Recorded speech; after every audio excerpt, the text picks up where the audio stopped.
श्री राम श्री राम श्री राम।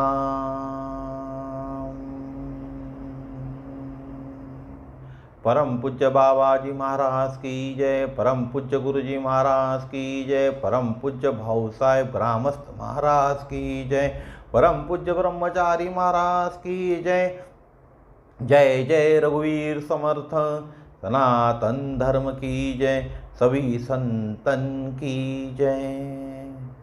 बंधुओं, हमने इसके पहले के 2 वीडियो के अंदर में देखा था राम रक्षा कवच, जो 4 नंबर श्लोक से लेके 9 नंबर श्लोक तक होते हैं। ठीक है, अब उसके बाद का जो श्लोक है 10 नंबर का, तो ये 10 नंबर का श्लोक क्या कहता है कि राम रक्षा का जो पठन करता है उसे 3 प्रकार के सुखों की प्राप्ति होती है। कितने प्रकार के सुखों की?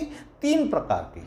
और ये श्लोक यह भी कहता है कि राम रक्षा का पठन हर कोई व्यक्ति नहीं करता। आप देख लीजिए ना, आपके आजू बाजू में या आपके घर में, आपके रिश्तेदारों के अंदर में कितने घरों में रोज राम रक्षा का पठन होता है, या उस घर के कितने सदस्य रोज राम रक्षा का पठन करते? आपने देखा? गौर कीजिए इस बात को। तो राम रक्षा का पठन वही व्यक्ति करता है जिसके पास कुछ अर्जित पुण्य हो, पहले से कुछ पुण्य जमा हो, वही व्यक्ति आपको राम रक्षा का पाठ करते हुए दिखेगा। तो आज का श्लोक क्या है? एताम राम बलोम पेताम रक्षाम यह सुकृति पठेत सच्चिरायु सुखी पुत्री विजयी विनयी भवेत। क्या है श्लोक? एताम राम बलोम पेताम रक्षाम यह सुकृति पठेत सच्चिरायु सुखी पुत्री विजयी विनयी भवेत। तो इस श्लोक से क्या होता है? राम रक्षा की फलश्रुति शुरू होती है। 9 नंबर तक तो राम रक्षा स्तोत्र था, और यहां से फलश्रुति, जो स्तोत्र है राम रक्षा का, ये 10 नंबर से फलश्रुति शुरू होती है। तो ऐसे राम के शक्ति से युक्त राम रक्षा का जो पठन करेगा वह मनुष्य पुण्यवान बनेगा, उसको दीर्घायु प्राप्त होंगी, सुख की प्राप्ति होंगी, पुत्रवान भी बनेगा और विजयी भी होगा, साथ ही साथ नम्र भी बनेगा। अब इसको हम थोड़ा सा ना विस्तार से समझते, जो मैंने आपको बताया ना उसको थोड़ा सा, यानी पुण्यवान कैसे बनेगा, दीर्घायु कैसे बनेगा, सुख की प्राप्ति कैसे होगी, पुत्रवान कैसे बनेगा, विजयी कैसे बनेगा और नम्र कैसे बनेगा। ठीक है ना, इसको हम थोड़ा सा विस्तार से समझते।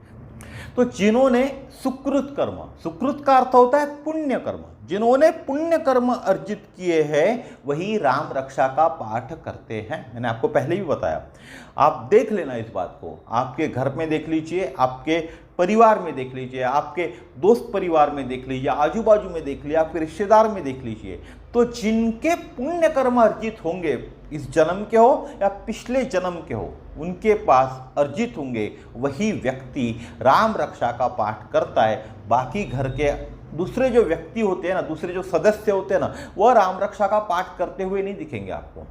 अगर मेरे घर की बात कर लूँ तो मेरे घर में मैं भी राम रक्षा का पाठ करता हूँ, मेरे बच्चे भी पाठ करते हैं। पूरी राम रक्षा का बच्चे पाठ नहीं करते, लेकिन जो महत्वपूर्ण उनको मैंने बताया है उसका पाठ करते हैं। मेरी जो वाइफ है वह भी रोज राम रक्षा का पाठ करती है। तो ऐसे आपको कितने घर दिखेंगे?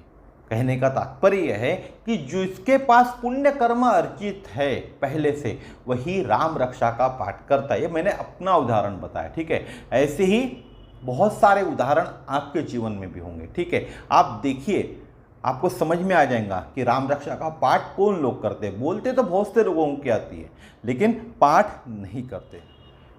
तो ऐसा ही पुण्य कर्म करने वाला व्यक्ति राम रक्षा का पाठ करता है। तो जो राम रक्षा का पाठ करता है वह साधक कहलाएंगे। वह साधक कैसा होता है? सच्चिरायु भवेत होता है। श्लोक के अंदर है ना, एताम राम बलोम पेताम रक्षाम यह सुकृति पठेत सच्चिरायु सुखी पुत्री विजयी विनयी भवेत। तो सच्चिरायु भवेत होता है, यानी चिरायु हो जाता है।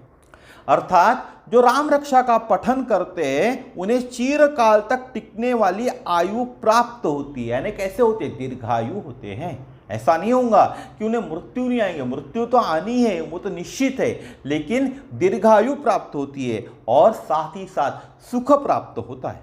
अब सवाल ये उठता है कि कौन सा सुख मिलेगा। जैसा मैंने आपको बोला कि राम रक्षा पढ़ने से सुख प्राप्त होता है, तो आपके मन में भी ये सवाल उठेगा। आप में से बहुत से लोग ये सवाल भी पूछेंगे कि राम रक्षा का पठन करने से कौन सा सुख प्राप्त होता है, आज तक तो मुझे कोई सुख ही नहीं मिला। ऐसे भी लोग होंगे। तो इस मानव जीवन में सुख और दुख एक ऐसी दो संवेदना है जो जिस मानव जीवन में हम हैं, जिस मनुष्य जीवन में हम हैं, तो सुख भी आएगा दुख भी आएगा। इन दोनों को क्या कहते हैं? संवेदना, यानी एक तरह की अनुभूति जो इस शरीर के द्वारा ही अनुभव की जाती है। जो हमारा शरीर है ना, इसके द्वारा, इस मन के द्वारा ही अनुभव की जाती है ना। आप और किसी को, पेड़ पौधों को भले ही दुख होता है सुख होता है हमें नहीं मालूम, लेकिन हमें जो दुख सुख होता है उसकी अनुभूति हमें होती है। इसके लिए एक श्लोक भी है, सुखस्य अनंतरम दुखम दुखस्य अनंतरम सुखम। अर्थात सुख के बाद दुख, दुख के बाद सुख, यह संवेदना निरंतर चलती रहती है हमारे मरने तक। हमारे जीवन में सुख आएगा, सुख के बाद दुख आएगा, दुख के बाद फिर सुख आएगा, फिर सुख के बाद दुख आएगा। यह क्या है? यह एक साइकिल है, यह निरंतर चलती रहती है हमारे नष्ट होने तक। तो भी सभी लोग सुख की लालसा करते हैं। हमें मालूम है जीवन के अंदर सुख आएगा, सुख के बाद दुख आएगा, फिर दुख आया तो फिर सुख आने ही वाला है, तो भी हम सुख की लालसा करते हैं। तो यह जो सुख होते हैं ना, वह तीन प्रकार के होते हैं। जो सुख होते हैं, सुख के तीन प्रकार है। पहला होता है ऐहिक सुख, यानी सांसारिक सुख। जो संसार के अंदर में लोग हैं, जो सांसारिक बंधनों से बंधे हुए, उसको क्या कहते हैं? ऐहिक सुख, यानी सांसारिक सुख। फिर होता है पारलौकिक सुख, यानी परलोक का सुख। और तीसरा होता है आध्यात्मिक सुख।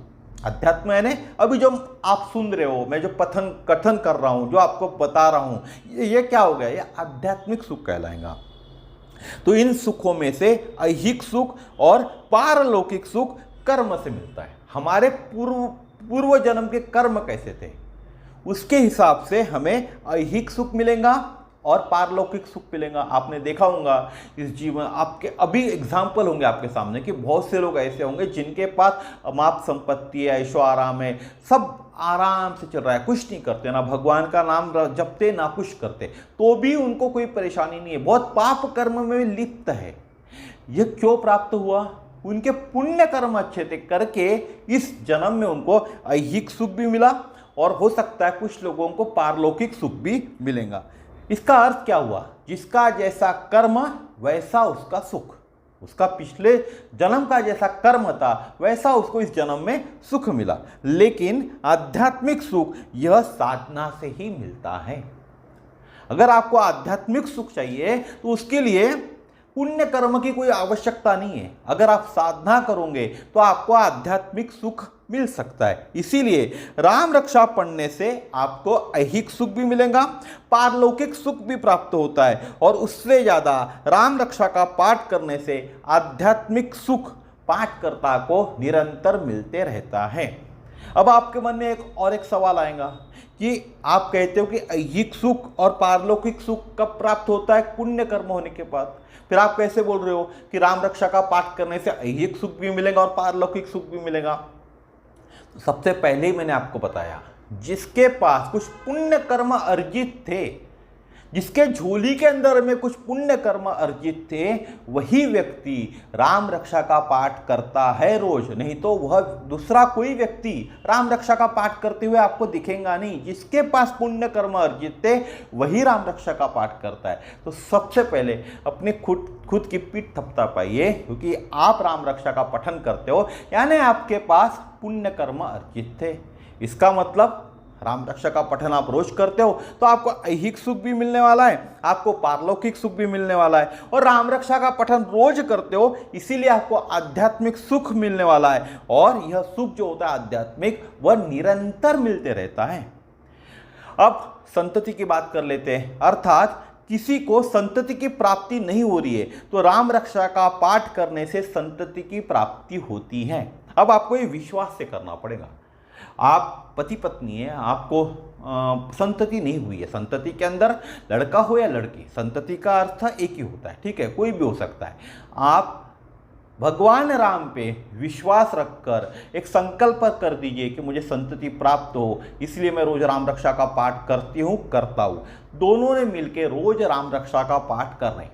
हो सकता है तो शाम के वक्त दोनों घर में रहते तो एक साथ मिलकर पाठ करें, उसका प्रभाव और गिरेगा। घर के पूरे सदस्य मिलकर एक साथ पाठ करें, उसका और ज़्यादा प्रभाव गिरेगा। अगर आप दोनों ही घर में रहते तो दोनों मिलकर रोज शाम को पाठ करें और सुबह रोज अलग अलग पाठ करें। करके देखिए, आपको संतति अवश्य प्राप्त होंगी। और उसके बाद क्या कहते हैं श्लोक के अंदर, क्या है, विजयी भवेत, यानी सच्चिरायु सुखी पुत्री। सुखी पुत्री का मैंने अर्थ आपको बता दिया। उसके बाद कहते हैं विजयी विनयी भवेत। उसके बाद क्या कहते हैं, विजयी भवेत, अर्थात राम रक्षा का पाठ करने वाले को प्रत्येक कार्य में यश प्राप्त होता है, कभी भी पराभव नहीं होता है, सदैव विजयी होता है। अब इसका अर्थ यह नहीं है कि आप कुछ गलत कार्य करोगे और राम रक्षा आपको उसके अंदर में विजयी कराएंगे, भगवान राम आपको उसको विजयी कराएंगे।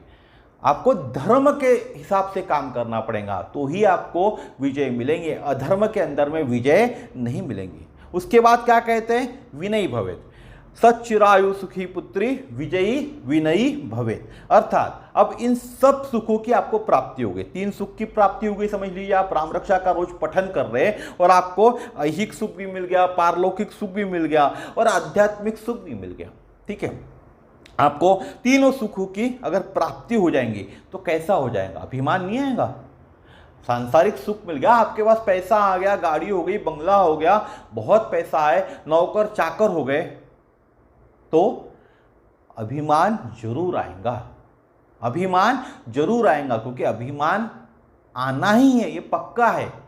ठीक है ना। तो जब आप राम रक्षा का पठन करते हो तो क्या होता है, राम रक्षा का पठन करने वाले साधक के अंदर क्या आती है, नम्रता आती है। जब हमारे पास तीनों सुख आते हैं तो हमारे ऊपर अभिमान हावी हो जाता है। लेकिन अगर हम राम रक्षा का पाठ कर रहे तो साधक के अंदर क्या आती है, नम्रता आती है। अब इसका उदाहरण मैं बताता हूं, आपके जीवन के अंदर ही आप देख लेना, बहुत से लोग ऐसे होंगे जिनके घर में सब चीजें हैं, अमाप पैसा है, हर चीज है, नौकर चाकर से पूरा सब चीज है उनके घर में। उनको कैसा होता है, अभिमान होता है ना अभिमान। आपने देखा भी होगा, अगर आपके पास राम रक्षा पाठ करने के बाद यह सब चीजें मिल जाती है, आने वाली है, अगर रोज आप राम रक्षा का पाठ करते हो तो तीनों सुख आपके पास आने वाले हैं। लेकिन तीनों सुखों के साथ आपके पास अभिमान नहीं आएगा, क्योंकि आपने राम रक्षा का आप रोज पाठ करते हो, इसलिए आपके पास क्या आएंगी, नम्रता आएंगी। अब इसका उदाहरण भी मैं आपको एक बता देता हूं।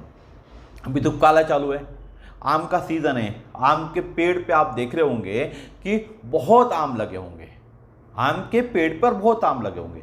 और अभी जो वृक्ष है आम का, वो कैसा होता है, पेड़ के ऊपर फल लगे और फल के वजन के कारण कैसा हो जाता है, वृक्ष कैसा होता है, झुक जाता है। वृक्ष कैसा होता है, झुक जाता है। तो इन जो फल लगे आम के वृक्ष को, उसके कारण आम के वृक्ष के अंदर नम्रता आ गई। ये फलों के कारण उसके अंदर नम्रता आई। तो ऐसी ही नम्रता राम रक्षा का पाठ करने वालों के अंदर आती है सभी सुखों की प्राप्ति होने के बाद भी। सभी सुख यानी क्या हो गए, एक तरह के फल ही हो गए ना। तो सभी फलों को प्राप्त करने के बाद भी हमारे अंदर नम्रता आती है। जैसे आम के पेड़ के अंदर में आम के वृक्ष के ऊपर में आम का जो फल लग गया ना, फल लगने के कारण जैसी नम्रता आम के वृक्ष के अंदर आई, वैसी ही नम्रता राम रक्षा का पठन करने के बाद हम में आती है। तो एक श्लोक मैंने आपको बताया, 10 नंबर के श्लोक का अर्थ मैंने आपको बताया। तो आज का वीडियो यहीं तक था। किन तीन सुखों की हमें प्राप्ति हो सकती है राम रक्षा पढ़ने से, यह मैंने आपको आज बताने की कोशिश की। मुझे लगता है कि आपको ये समझ में आया होगा और आज से आप राम रक्षा पठन चालू करोगे। अगर नहीं करते हो तो, या पहले करते थे अभी रोक दिया है, तो आज से ही राम रक्षा का पठन चालू करो। जिनको बालक चाहिए, बालिका चाहिए, जिनको एक संतति चाहिए, उन्होंने भी राम रक्षा का पठन का कार्य आज से ही चालू करना चाहिए। आज का वीडियो यहीं तक था। कल फिर मिलेंगे एक नए वीडियो में। जय श्री राम।